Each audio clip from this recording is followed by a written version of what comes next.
here were our three goals from yesterday. The first one is that we could work with roots that have integers, as the radicand is the part inside, so something like cube root of 8. Our second goal from yesterday is that we could deal with roots with variables inside, so that's not much different from the first goal. And then our third goal was we could deal with fractional exponents.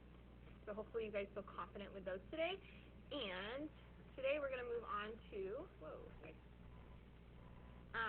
we're going to use all these together. So we're kind of combining them, multiple steps in one problem today. I'm going to skip, these are just from yesterday. All right, so today we're going to simplify problems involving roots and fractional exponents, and we're actually going to go back and forth. So if it gives you a root, I want you to put it as an exponent. If it gives you an exponent, we're going to write it as a root. So today is all about being flexible, and we're going to manipulate as much as possible. We're going to manipulate our variables and our exponents. All right, this is from yesterday. I'd like you guys to write this problem at the top of your desk. 8 to the 2/3. Okay? And I'm telling you the answer is 4. Okay? I want to see you do it in 2 different ways. You should be able to do this problem 2 different ways.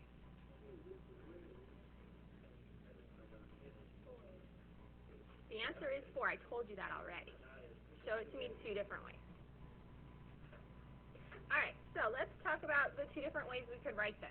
We could split up and manipulate this 2/3, right? 2/3 is the same thing as saying 2 over 1 times 1 over 3. Or we could even write that as 1 over 3 times 2 over 1. We can change the order of the multiplication. So I'm going to call one method, really it's kind of the same method, it's just deciding which order you want to go in. We could either do the 2 first, and then the 1/3, right? So this is going to say that we're going to square the 8 and take the cubed root of it. That's the same thing. Or we could take the cubed root and then square it, which would say take the cubed root and then square it. Okay, so let's finish. So here, 8 squared is 64. So I could deal with a larger number and then cube root it, excuse me. So what times what times what, right? That's what that means. What times what times what makes 64. 4 times 4 times 4, which is why our answer is 4. Or, if that doesn't make as much sense to you and this one makes more sense, you could have cube rooted the 8, so that's saying what times what makes 8. And that's going to be 2. And then we still have to do this exponent up here, 2 squared, which gives us 4. All the time, you can always pick which way makes more sense. So if you remember on the mini-math, we had a bigger number than 8 here, right? And so when you have large numbers, one or the other method is probably going to be easier. Doesn't mean you can't do the other one. It's just one of them you can probably do in your head. The other one probably is going to require the use of a calculator. So it's nice to be able to look and manipulate and choose the one that you can do in your head, the one that's nicer numbers. Okay? Are we good? You guys ready for today's? Okay. So, skipping a bunch of things here. All right. Today, we are going to go back and forth between roots and exponents, right? So, if I gave you this problem on your homework today, I would ask you to change it from a root to an exponent. And I don't even want you to evaluate it, necessarily. All I want you to do is, and I want a red color to match, is take this root and change it. Well, that's going to be a 1/3 power, right? And then you could just write everything else inside the same. Right? So we could write it like that. So today we're going to go one way and the other way. So then we could take a third of that, I'm sorry, the 1/3 power of that, which would be 2. I think this breaks down. Well, it's just saying I'm going to deal with the 8 first, then I'm going to deal with the x's, then I'm going to deal with the w's, and then I'm going to deal with the z's. That's all it's doing. It's just breaking it down. So then our answer comes out to be 2, 1x, 3 w's, 2 z's. Okay? Okay, here we go. I want to see you guys. Yeah. All right. I want to see you guys change this into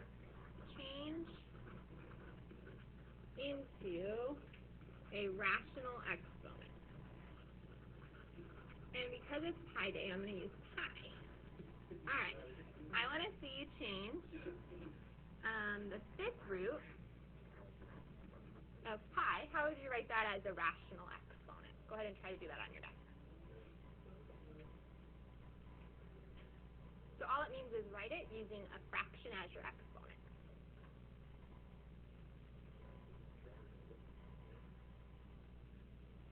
Crazy. So how would we write this? We have our same base, and the only thing that's changing is this, right? We could change this into 1/5.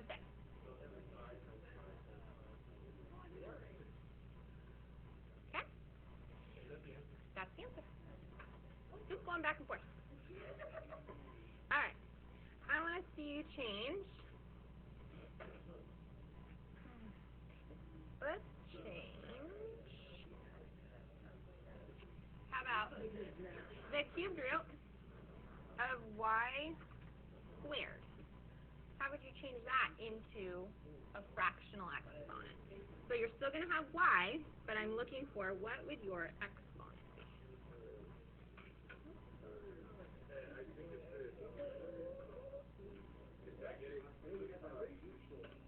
All right, show me what you know.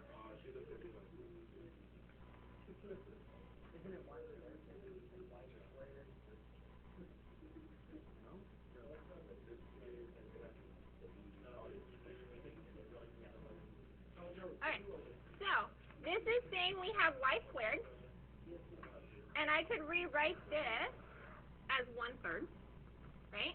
Well, that's just, I didn't write that 2 very well. That's 2 over 1 times 1 over 3. So really, we could write that as y to the 2 over 3. Got it? Okay. Ready for a little bit more advanced? Alright, let's do y. I'm going to do the letter z, and I want to do 8. How would you write that with a fractional exponent, with a rational exponent?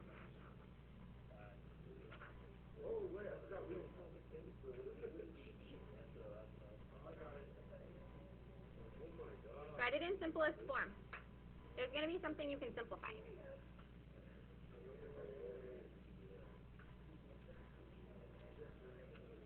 Where did your exponent of the root go?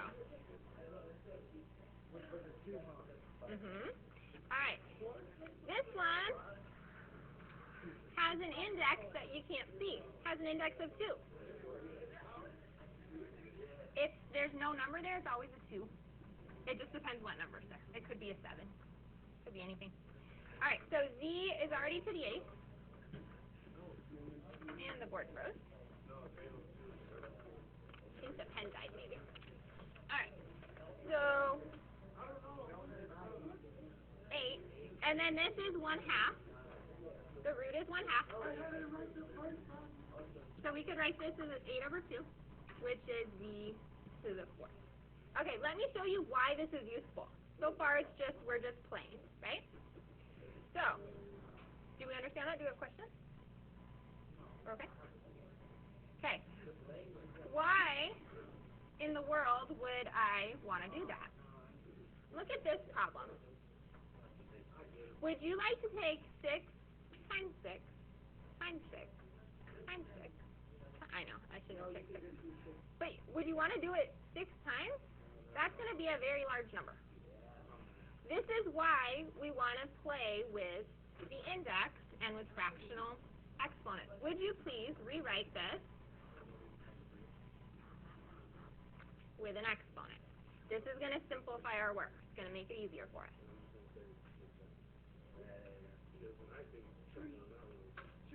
So couldn't we write this as 6 to the 6th power, let me write it, let me show one more step, times 1/2 from our root. But I could write that as 6 to the 6/2, which is really 6 to the 3rd power. So that's a whole lot easier to do than doing it to the 6th power and then taking the square root. This is going to be 36 times 6. I should know that one, but I don't. G16. Right? So it makes our work easier.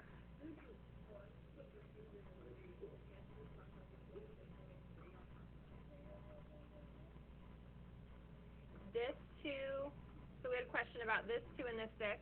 Can we just cross them out and make it a 3? That's a shortcut to jump from this step to this step.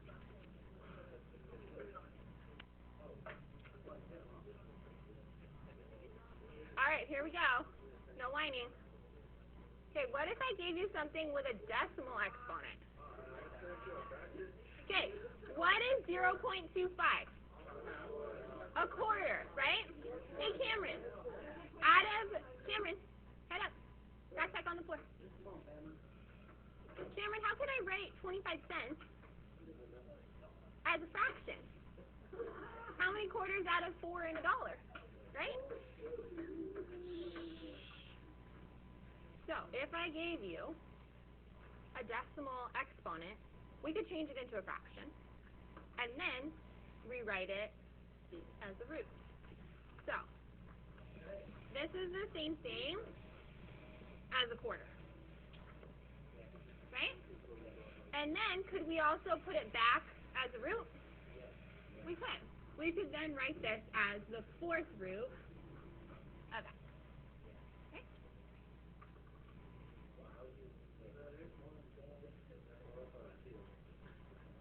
Say that again? This one? Alright, how do you guys read this? 0.2.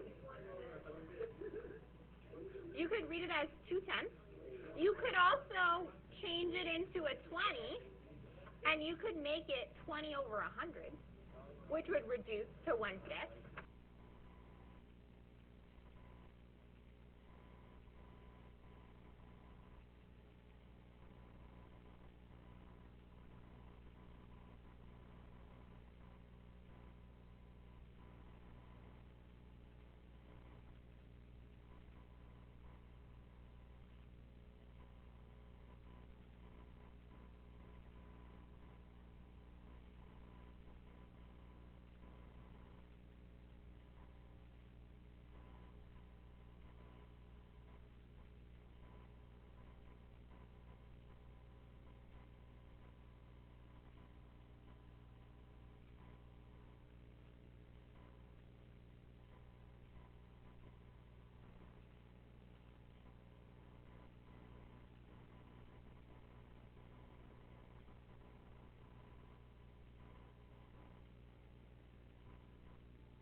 I can rewrite this as 70 if I wanted, as like a 70%.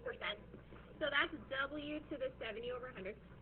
But I could reduce that, right? You could have just jumped to 7/10. Yeah. So I could write this as 7 times 1/10. That 1/10 is our radical W to the 7. That's as far as we're able to go. Okay. I think we might be close. All right. I don't think we need to do these. All right, let's look at some of these and see. Do you guys feel confident that you could change this into a radical? Okay. What about this one? Yep, so this would just be the 5th root of 2 cubed. This would be the 3rd root of 8. Oh my goodness. Do you guys want to do 8 to the 5th power? I don't. I would much rather take the 3rd root of 8 and then go to the 5th power. Right? I think that's easier. All right. Ooh, should we do that one?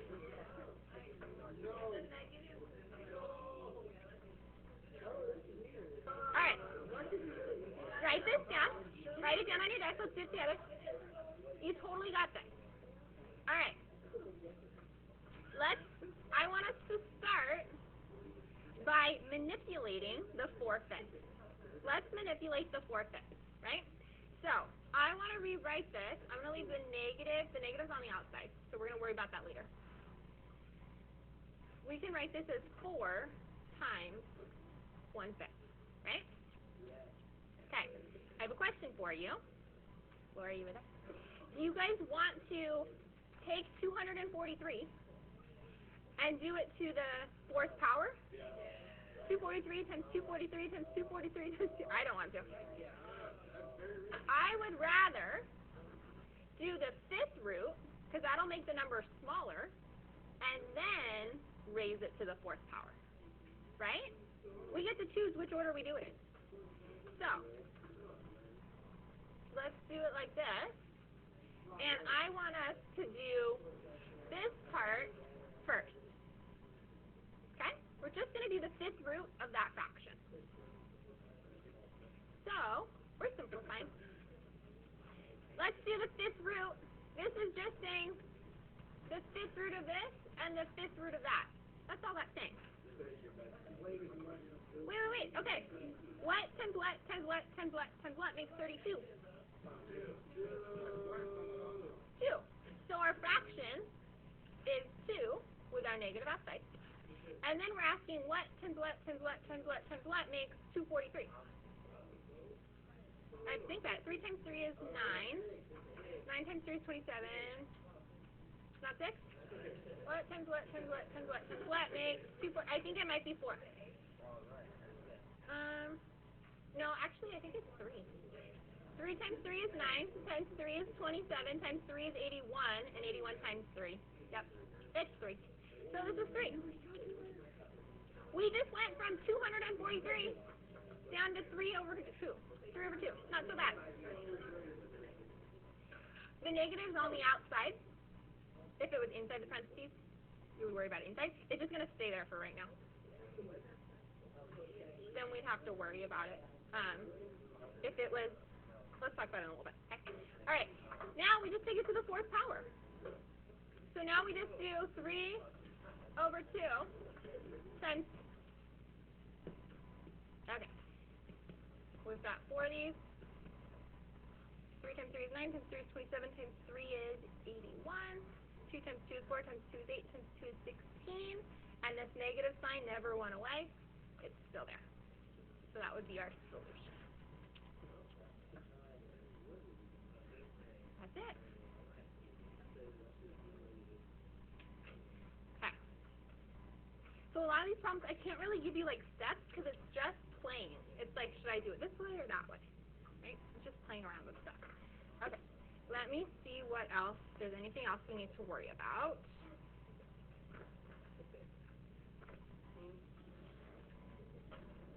Let's look at the last few that Mrs. Muller had for us. Should we look at that one? Let's play with it. We're just manipulating. Let's play. Okay, this. I'd rather write that, let's see, do we want to write it as a fraction? I want to try writing that as a fraction. Isn't this over 10, over 100, over 1,000?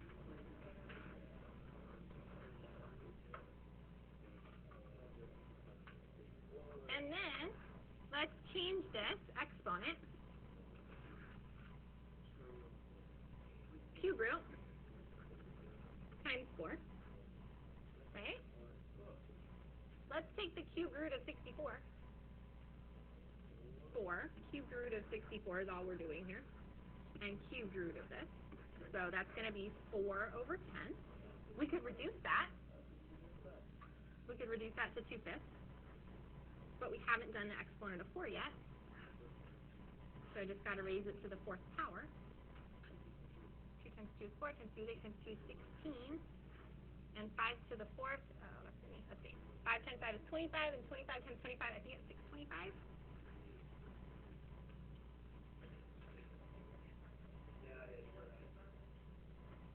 The 6's, this is a 16. Editor, that's a comment that we keep to ourselves. Okay? Don't worry about essence, I took care of it. Okay. Alright. That one we've already talked about, right? We changed the 4 into 4 over 10. Okay, I think we're ready to jump to the worksheet. And I'm going to work with you on a couple of them. Okay, let's jump to the worksheet, and I'm going to go ahead and pause the video.